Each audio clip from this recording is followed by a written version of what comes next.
نحمده ونصلي ونسلم على رسوله الكريم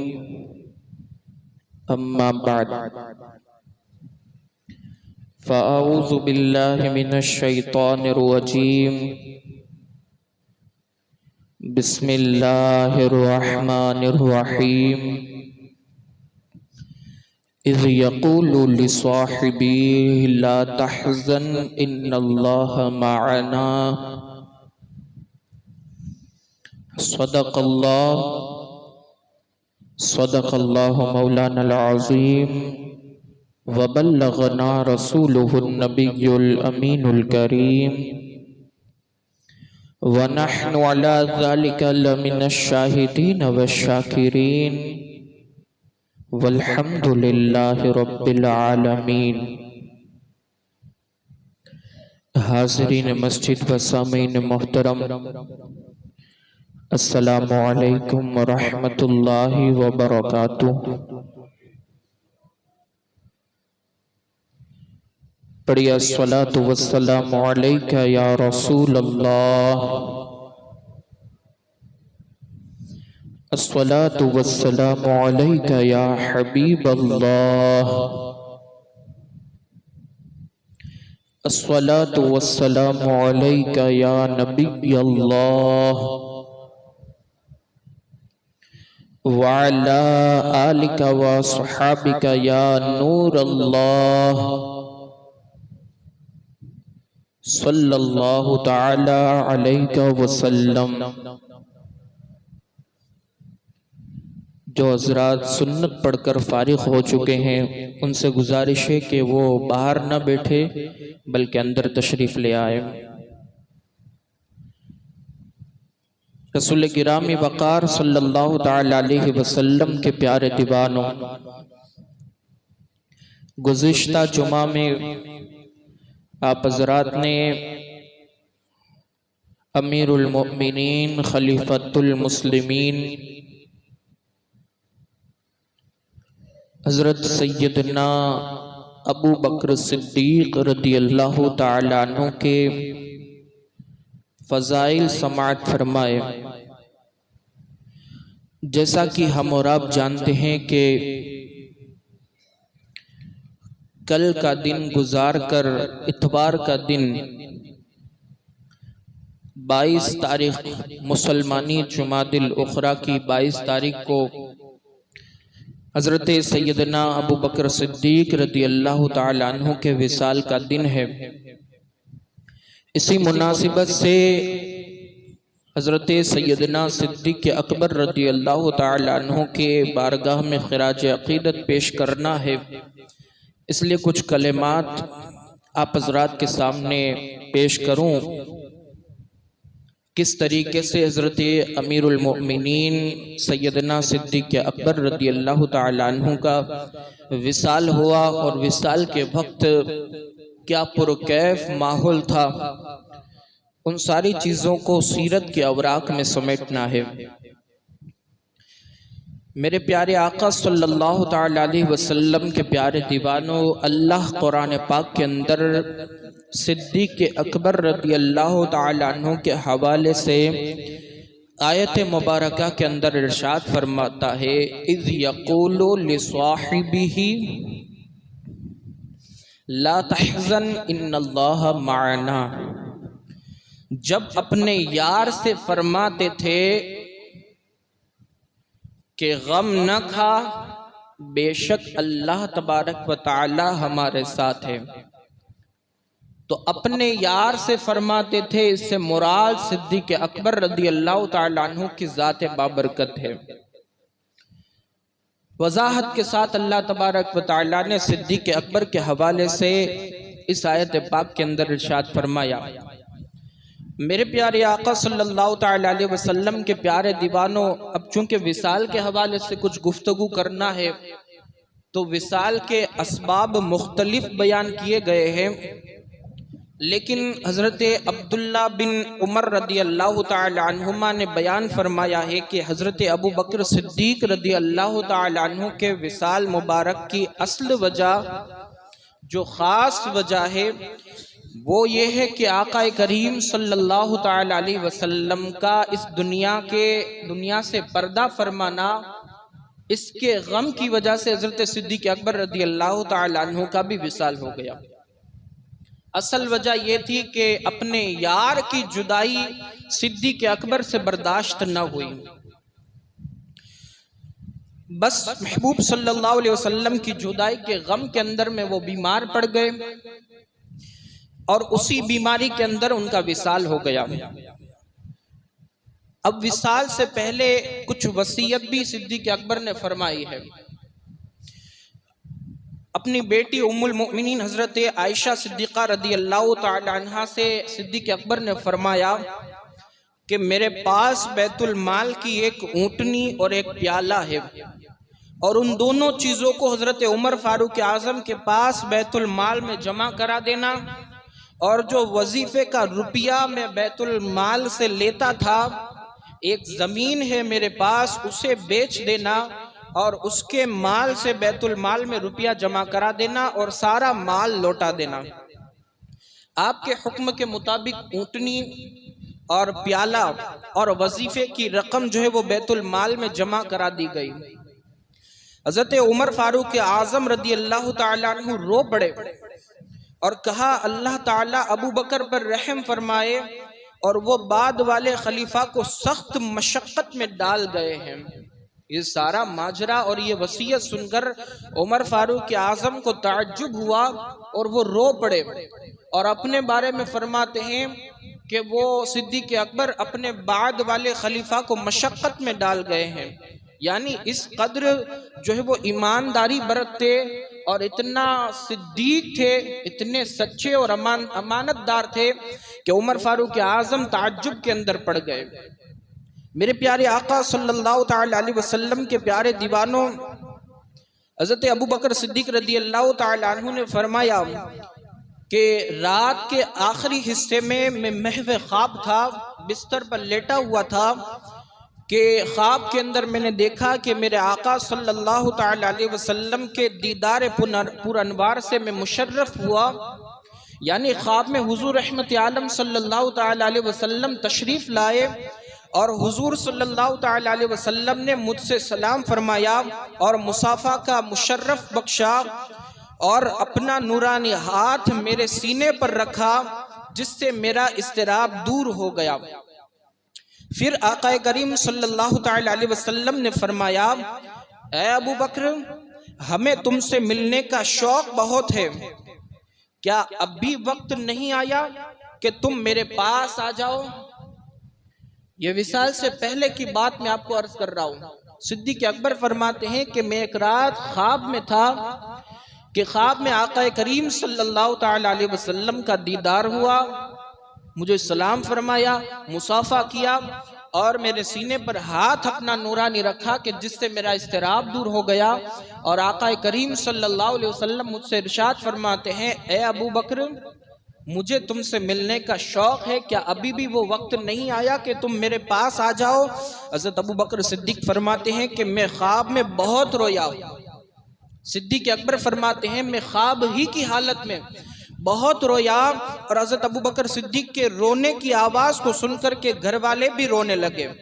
حضرت ابو بکر صدیق نے سرکار صلی اللہ علیہ وسلم کی بارگاہ کرم میں عرض کیا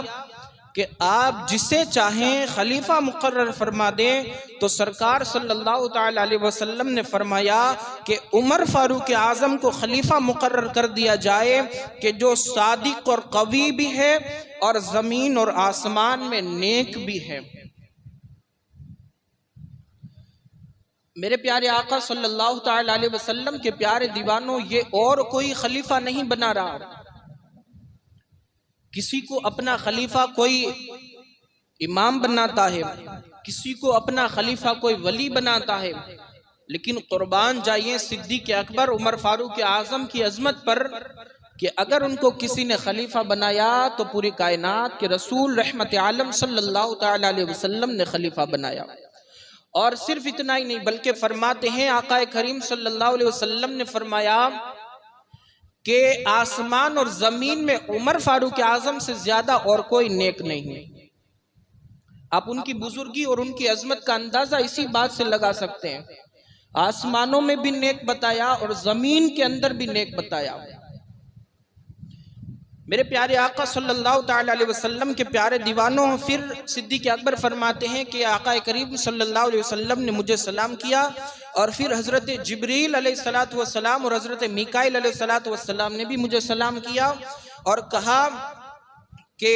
ابو بکر صدیق آسمانوں میں بھی صدیق، زمینوں میں بھی صدیق، انسانوں میں بھی صدیق اور فرشتوں میں بھی صدیق ہے۔ صدیق اکبر کی عظمت حضرت جبریل علیہ السلام اور حضرت میکائیل علیہ السلام فرما رہے ہیں کہ زمین کے اندر بھی صدیق ہے، یعنی صدیق کا مطلب بہت زیادہ سچا،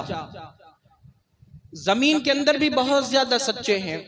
آسمان والوں کے اندر بھی بہت زیادہ سچے ہیں، فرشتوں کے اندر بھی صدیق ہیں۔ اس طریقے سے حضور صلی اللہ تعالی علیہ وسلم کے نائب اور خلیفہ کی عظمت بیان کی جا رہی ہے۔ میرے پیارے آقا صلی اللہ تعالی علیہ وسلم کے پیارے دیوانوں، پھر صدیق اکبر اپنا خواب آگے بیان فرماتے ہوئے یوں فرماتے ہیں کہ پھر حضور صلی اللہ علیہ وسلم تشریف لے گئے اور میں بیدار ہو گیا، میرے رخسار پر آنسو تھے۔ جب میں خواب سے بیدار ہوا تو میرے گال پر، میرے رخسار مبارک پر آنسو تھے، اور میرے گھر والے میرے سرہانے کھڑے ہوئے تھے اور کھڑے ہو کر کے رو رہے تھے۔ یہ ان کی پوری خواب انہوں نے بیان فرمایا۔ میرے پیارے آقا صلی اللہ تعالی علیہ وسلم کے پیارے دیوانوں، حضرت ابو بکر صدیق نے حضرت علی اور دوسرے صحابہ کو بلا کر کے مشورہ فرمایا اور حضرت عمر فاروق اعظم کو اپنا جانشین اور اپنا خلیفہ مقرر فرمایا۔ اب یہاں تک یہ بات وصال سے پہلے کی ہے۔ اب میرے پیارے آقا صلی اللہ تعالی علیہ وسلم کے پیارے دیوانوں، حضرت صدیق اکبر رضی اللہ تعالی عنہ نے اپنی مکمل زندگی اسلام کی خدمت اور حضور صلی اللہ تعالی علیہ وسلم کی محبت میں بسر کی، اور جب خلافت کی ذمہ داریاں آپ کو سپرد کی گئی تو ان کو اچھی طرح سے نبھایا اور آنے والی نسلوں کے لیے مینارہ نور ثابت ہوئے۔ اب حضرت ابو بکر صدیق رضی اللہ تعالی عنہ 7 جمادی الاخری سن ہجری 13 دوشنبہ مبارک کے دن، یعنی پیر کے دن، سوموار کے دن غسل فرمایا۔ اسی دن سردی بہت زیادہ تھی جس کی وجہ سے آپ کو بخار آ گیا۔ صدیق اکبر کو سردی زیادہ ہونے کی وجہ سے ان کو بخار آیا اور 15 دن تک آپ بیمار رہے۔ 7 تاریخ کو آپ نے غسل کیا اور اس دن سردی کی وجہ سے آپ کو تیز بخار آ گیا اور 15 دن تک اسی بخار کی علالت میں آپ بیمار رہے۔ مولا کائنات شیر خدا علی المرتضیٰ کرم اللہ تعالی وجہ الکریم فرماتے ہیں کہ آقا کریم صلی اللہ تعالی علیہ وسلم کے محبوب حضرت ابو بکر صدیق رضی اللہ تعالی عنہ کے وصال کے مبارک کا وقت جب قریب آیا، وصال مبارک کا وقت جب قریب آیا تو انہوں نے مجھے بلایا، یعنی مولا علی کو بلایا، اپنے سر کے قریب بٹھایا اور فرمایا، اے علی، جب میرا وصال ہو جائے، یعنی میری روح میرے جسم سے نکل جائے، تو مجھے اپنے ہاتھوں سے غسل دینا کہ جن ہاتھوں سے تم نے رسول اللہ صلی اللہ تعالی علیہ وسلم کو غسل دیا تھا، انہی مبارک ہاتھوں سے مجھے بھی غسل دینا، اور پھر خوشبو لگانا اور مجھے روضہ اقدس کے سامنے، آقا کریم صلی اللہ تعالی علیہ وسلم کے روضہ اقدس کے سامنے لے جانا، یعنی میرا جنازہ حضور صلی اللہ علیہ وسلم کے حجرے کے سامنے رکھ دینا، اور آقا کریم صلی اللہ تعالی علیہ وسلم کی بارگاہ میں عرض کرنا، یا رسول اللہ صلی اللہ تعالی علیہ وسلم، آپ کا یار غار اب رفیق مزار بننا چاہتا ہے، یعنی آپ کے یا رسول اللہ صلی اللہ علیہ وسلم آپ کے قدموں کے اندر صدیق دفن ہونا چاہتا ہے۔ اگر حجرہ مبارک کا دروازہ کھل جائے تو مجھے سرکار صلی اللہ تعالی علیہ وسلم کے پہلو میں دفن کر دینا، اور اگر دروازہ نہ کھلے تو پھر مسلمانوں کے قبرستان یعنی جنت البقیع میں مجھے دفن کر دینا۔ اب یہاں پر رک کر کے میں ایک آپ کا ایمان مضبوط کر دوں کہ اہل سنت والجماعت کا جو عقیدہ ہے وہ یہاں سے ثابت ہے۔ صدیق اکبر اور مولا علی کرم اللہ تعالی وجہ الکریم کا عقیدہ کیا تھا؟ صدیق اکبر جب اپنے وصال سے پہلے مولا علی کو بلا کر کے یوں فرماتے ہیں کہ اے علی مجھے غسل دینا، خوشبو لگانا اور پھر میرا جنازہ حضور کے دربار میں پیش کر دینا، حضور کے حجرے مبارک کے سامنے رکھ دینا، اور پھر آقا کریم کی بارگاہ میں عرض کرنا یا رسول اللہ صلی اللہ علیہ وسلم آپ کا یار غار اب رفیق مزار بننا چاہتا ہے، یعنی آپ کے قدموں کے اندر، آپ کے پہلو میں دفن ہونا چاہتا ہے۔ تو کیا حضور صلی اللہ تعالی علیہ وسلم اگر اس دنیا سے پردہ فرما چکے ہیں، اور جس طرح وہابیوں کا عقیدہ ہے کہ حضور صلی اللہ تعالی علیہ وسلم نہیں سنتے ہیں، حضور معاذ اللہ مر کر مٹی میں مل چکے ہیں، تو کیا صدیق اکبر کو یہ بات معلوم نہ تھی؟ کیا مولا علی کرم اللہ تعالی وجہ الکریم کو یہ بات معلوم نہ تھی کہ صدیق اکبر اور مولا علی کرم اللہ تعالی وجہ الکریم تو یہی ڈسکشن کر رہے ہیں کہ حضور کے دربار میں جا کر کے مجھے رکھ دینا، میرا جنازہ رکھ دینا، اور حضور کی بارگاہ میں یہ عرض کرنا۔ تو میں آپ سے پوچھنا چاہتا ہوں کہ جو دار فانی سے کچھ کر چکا ہو، جو ظاہری پردہ فرما چکا ہو، اور پھر ان کی بارگاہ کے اندر ہماری آواز جائے، ان کی بارگاہ کے اندر ہم کچھ کہیں، تو کیا وہ ہماری آواز نہ سننے؟ تو پھر مولا علی صدیق اکبر سے کہتے کہ یار آپ کیا کہہ رہے ہیں؟ حضور کی بارگاہ میں آپ یہ کہہ رہے ہیں کہ میرا جنازہ لایا جائے، اور حضور کو کہنا کہ میں آپ کے قدموں میں دفن ہونا چاہتا ہوں؟ حضور تو مر کر مٹی میں مل چکے ہیں۔ نہیں، مولا علی نے یہ نہیں کہا، بلکہ اسی وصیت پر عمل کرتے ہوئے جب صدیق اکبر اس دار فانی سے وصال فرما چکے تو ان کی وصیت کے مطابق حضور صلی اللہ تعالی علیہ وسلم کے حجرے مبارک کے سامنے مولا علی نے صدیق اکبر کا جنازہ لا کر کے رکھ دیا، اور آقا کریم صلی اللہ علیہ وسلم کی بارگاہ میں عرض گزار ہوتے ہیں یا رسول اللہ صلی اللہ تعالی علیہ وسلم آپ کا یار غار صدیق اکبر آپ کے قدموں کے اندر، آپ کے پہلو میں دفن ہونا چاہتا ہے۔ صدیق اکبر نے جو ہے وہ مولا علی فرماتے ہیں کہ جو ہے وہ حضور رحمت عالم صلی اللہ تعالی علیہ وسلم کا حجر مبارک کا دروازہ کھلا، اور اندر سے آواز آئی محبوب کو محبوب سے ملا دیا جائے، محبوب کو محبوب سے ملا دیا جائے۔ اور حضرت عائشہ صدیقہ رضی اللہ تعالیٰ عنہ بیان فرماتی ہے کہ صرف مولا علی نے یہ بات نہیں سنی، بلکہ مسجد کے اندر، یعنی اس حجرے کے اندر، جو حجرے مسجد کے قریب ہے جو حجرہ، تو مسجد کے اندر جتنے بھی لوگ کھڑے تھے سب نے یہ آواز سنی کہ حجرے مبارک سے آواز آئی کہ مولا علی فرماتے ہیں محبوب کو محبوب سے ملا دیا جائے، یار کو یار سے ملا دیا جائے۔ اب ذرا اس بات پر غور کرے کہ ان لوگوں کا عقیدہ کتنا بدبخت ہے جو کہتے ہیں حضور مر کر مٹی میں مل چکے ہیں۔ اسی لیے بریلی کا تاجدار کہتا ہے تو زندہ ہے واللہ، تو زندہ ہے واللہ میرے چشم عالم سے چھپ جانے والے۔ یہ بات اور ہے کہ ہمیں حضور نظر نہیں آتے، بلکہ ہم یہ کہتے ہیں کہ حضور تو ہماری جان سے بھی زیادہ قریب ہے۔ یہ بات قرآن پاک سے بھی ثابت ہے۔ اس لیے ہم حضور کی بارگاہ میں جہاں سے پکارے حضور وہیں سے سنتے ہیں۔ ہمارا اہل سنت والجماعت کا عقیدہ یہ ہے۔ اس لیے یہ بات مجھے یاد آئی کہ ہمارا مضبوط عقیدہ ہونا چاہیے کہ حضور رحمت عالم صلی اللہ تعالی علیہ وسلم آج بھی قبر انور میں زندہ ہے، اور ہم فریاد رسوں کی فریاد کو سنتے ہیں، اور اس فریاد پر ہمیں ہماری مرادوں کو پورا بھی فرماتے ہیں۔ تو یہ ہے حضور رحمت عالم صلی اللہ تعالی علیہ وسلم کا صدیق اکبر سے عشق اور محبت، اور اپنے صدیق اکبر کا جو ہے وہ حضور رحمت عالم صلی اللہ علیہ وسلم سے عشق اور محبت کہ پوری زندگی تو حضور کے ساتھ رہے۔ جب قبر میں دفن کرنے کی بات آئی تب حضور کی بارگاہ میں یہ عرض کرتے ہیں کہ یا رسول اللہ آپ کا یار غار آپ کا رفیق مزار بننا چاہتا ہے۔ تو آج جہاں پر صدیق اکبر دفن ہے وہ حضور رحمت عالم صلی اللہ علیہ وسلم کے بازو میں بالکل لگ کر کے بازو میں ان کا مزار ہے۔ یہ ہے صدیق اکبر کی عظمت۔ پوری دنیا کے اندر تمام انبیاء کے بعد اگر کسی کا مرتبہ سب سے افضل اور اعلیٰ ہے تو وہ صدیق اکبر کی ذات ہے، امیر المؤمنین خلیفۃ المسلمین ہے، جن کا وصال جو ہے وہ اتوار کے دن 22 تاریخ جمادی الاولیٰ اسی مہینے کی کل کا دن گزار کر پرسوں کا دن اپنے اپنے گھروں کے اندر فاتحہ خوانی کا اہتمام کرے۔ ہم سب کے امیر ہے، ہم سب کے خلیفہ ہے، اس لیے ہمیں چاہیے کہ ہم اپنے بچوں کو بھی ان کی تاریخ بتائیں، ان کے بارے میں کچھ باتیں بتائیں، اور حضور صلی اللہ علیہ وسلم کے خلیفہ کے نام پر جو ہے وہ فاتحہ خوانی کرے۔